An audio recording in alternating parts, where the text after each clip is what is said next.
여러분 좋은 아침입니다. 벌써 7월달이 되었습니다. 오늘은 7월 1일 수요일 말씀입니다.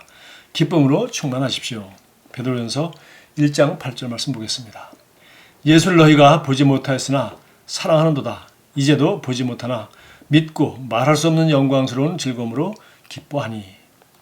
행복하고 기쁨으로 충만한 것은 당신이 해야 할 개인적 결단이며 선택입니다. 귀신은 사람들에게 들러붙어 그들을 불안하게 하고 혼란스럽게 하며 슬프고 우울하게 만듭니다. 일단 마귀가 어떤 사람에게서 기쁨을 빼앗을 수 있다면 그 사람의 한 구석을 소유하게 되는 것입니다. 성경은 여호와로 인하여 기뻐하는 것이 너희 힘이니라 라고 말씀합니다. 그 기쁨이 당신의 영 안에 있습니다. 언제나 그 기쁨을 흔들어 깨우십시오. 당신의 영에 있는 기쁨의 불씨를 크게 키우는 방법 중 하나는 성령님과 교제하는 것입니다.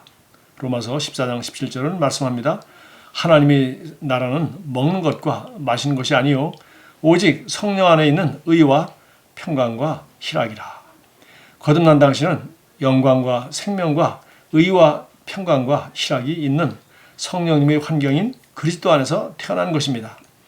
그 환경을 벗어나 기능하는 사람들은 인생에서 실망과 좌절과 고통과 우울함과 극복할 수 없는 도전들을 만나게 됩니다. 삶에서 제대로 돌아가는 일이 아무것도 없어 보이기 때문에 그들은 쉽사리 동요되고 비통해하며 화내고 좌절합니다. 좌절한 사람들은 다른 이들을 좌절시키고 불행한 사람들은 다른 이들을 불행하게 만들며 상처 입은 사람들은 다른 이들에게 상처를 줍니다. 그러나 당신이 하나님과 이러한 연합관계에 놓이게 되어 성령을 통해 당신 삶을 향한 그분의 뜻과 목적에 자신을 일치시킨다면 당신은 기쁨으로 넘치게 될 것입니다.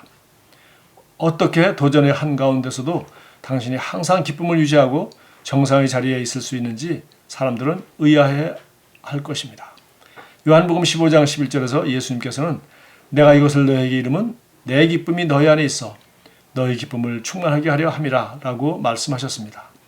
당신이 직면하고 있는 상황과 관계없이 하루 24시간 내내 그분의 기쁨이 당신 안에 있는 것이 바로 주님의 바람입니다.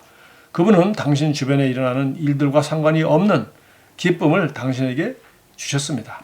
즉 당신의 영으로부터 넘쳐오르는 기쁨, 말할 수 없는 영광스러운 즐거움을 당신에게 주셨습니다. 베드로전서 1장 8절 오늘 읽은 말씀이죠. 온 세상의 무게를 당신 어깨에 짊어진 듯 슬픈 표정 짓기를 거절하십시오. 예수님께서는 당신의 슬픔을 가져가셨고 그분의 기쁨과 충만하심과 평강으로 당신을 데려오셨습니다. 빌립보서 4장 4절은 말씀합니다. 주 안에서 항상 기뻐하라. 내가 다시 말하노니 기뻐하라. 이것은 제안이 아니라 주님의 명령입니다. 항상 감사하고 모든 일에 언제나 기뻐하기를 의무적으로 행하십시오. 데살로니가 전서 5장 16절은 말씀합니다. 항상 기뻐하라. 영원히 하나님께 영광 돌립니다. 할렐루야. 자, 오늘 기쁨으로 충만하십시오. 오늘 명령이죠. 예수를 너희가 보지 못하였으나 사랑하는도다. 자, 예수님 본 적이 없지만 예수님에 대한 이 이야기, 또 예수님이 바로 어떤 분이었는지, 또 그분이 우리를 얼마나 사랑하셨는지, 나를 사랑하셔서 그분이 하신 일이 얼마나 정말 값진 일인지, 이런 이야기를 읽을 때 우리는 그분을 보지는 못했지만 그분이 나를 얼마나 사랑했는지, 나를 사랑하기 때문에 그분이 치른 값을 생각하면서 또 그분이 치른 값 때문에 내가 이제 그리스도의 은혜로 말미암아 믿음으로 구원을 얻은 하나님의 자녀가 되어서 이런 축복을 누리게 된다는 것을 알게 되었을 때 우리는 드디어 정말 예수님께 감사하죠. 뿐만 아니라 정말 내가 예수님을 만나지 못했더라면, 또 예수님이 나를 위해서 그런 일을 하지 않았더라면, 또 그런 일을 했더라도 누군가 내게 복음을 전해주지 않았더라면, 또 누군가 이 말씀을 접할 수 있도록 내게 정말 나를 이끌어주지 않았더라면 우리는 하나님을 알지 못하고 세상에서 다른 믿지 않는 사람들과 똑같이 좌절하고 어려움이 있어도 그 문제를 어떻게 극복할 수 있는 길도 알지 못하고 실망과 좌절과 고통과 우울함과 정말 이 세상에서 하나님 없는 사람들이 당면한 모든 문제를 우리가 짊어지고 갔을 것입니다. 그런데 우리는 그리스도 안에서 드디어 이런 것들을 이기는 방법을 알았고 오히려 우리에게는 의와 평강과 기쁨이라는 그리스도 안에 선물을 우리가 받았습니다. 그래서 우리는 하나님 앞에 정말 의로운 자녀가 됐고 사랑받는 자녀라는 걸 알게 되었고 또 하나님이 우리를 사랑하시고 우리 죄의 문제를 온전히 해결하시기 때문에 그분 앞에서 우리가 평안을 누릴 수 있고, 또 오늘 여기 말한 것처럼 예수를 보지 못했지만 믿고 말할 수 없는 영광스러운 기쁨으로, 즐거움으로 기뻐한다. 믿음으로. 그분이 나를 사랑하시기 때문에 이 사실을 믿고 우리는 드디어 말할 수 없는 영광스러운 즐거움으로 기뻐할 수 있다는 것입니다. 여기 뒤에도 보면은 우리 빌립보서 4장 4절에서도 그랬죠. 주 안에서 항상 기뻐하라. 명령 항상 기뻐하라고 하지 않고 주 안에서, 즉 그리스도 안에서 항상 기뻐하라는 것입니다. 하나님이 나를 얼마나 사랑하셨는지, 또 하나님이 나를 그렇게 사랑하셔서 그 아들 예수 그리스도를 통해서 어떠한 사랑을 우리에게 보여주셨는지, 그리고 그리스도 안에서 내가 어떤 유익과 정말 신분과 어떤 특권과 어떤 정말 특별한 호의를 내가 입었는지를 우리가 생각하고 그 말씀들을 묵상할 때 우리는 정말 예수님께 감사할 뿐만 아니라 그리스도 안에서 우리는 드디어 기뻐할 수 있는 것입니다. 주 안에서 기뻐할 수 있는 것이죠. 여러분, 우리는 최근에 특별히 북한의 정말 슬픈 소식들을, 비참한 소식들을 저녁마다 우리가 원하기만 한다면 늘 들을 수가 있습니다. 과거에는 북한 소식이 그렇게 자주 나오지 않았는데 침략을 하거나 무장공비를 보내거나 못된 짓을 자꾸 하고 해서 그런 얘기가 사건 때마다 터졌는데, 이제는 매일매일 북한에서 거의 끔찍한 일들이 매일 일어나고 있고, 계속 도발을 하거나 말로 위협을 하거나 여러 가지 끔찍한 뉴스들이 북한에서 일어나고 있는 걸 우리가 잘 알고 있습니다. 그러나 똑같은 한국 사람이지만 이승만 대통령을 비롯해서 우리 건국을 하신 분들이 이 자유민주주의 체제가 이만큼 정착할 수 있도록, 그리고 이렇게 잘 사는 나라가 될 때까지 정말 우리가 지난 세월 동안, 반세기 동안 어떤 특권을 누리게 되었는지 우리가 알고 있습니다. 우리가 이것을 감사하지 않는다면 우리가 북한을 바라보면 감사할 수밖에 없는 것이죠.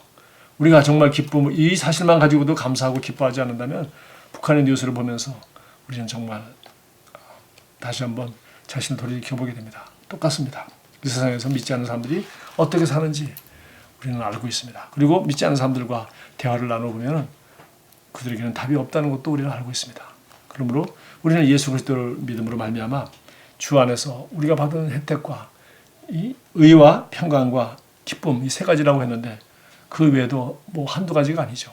그래서 우리는 성경을 통해서 드디어 그리스도 안에서, 주 안에서 우리는 항상 기뻐할 수가 있는 것입니다. 마지막으로 우리 데살로니가전서 5장 16절에도 항상 기뻐하라, 쉬지 말고 기도하라, 범사에 감사하라, 이렇게 말했어요.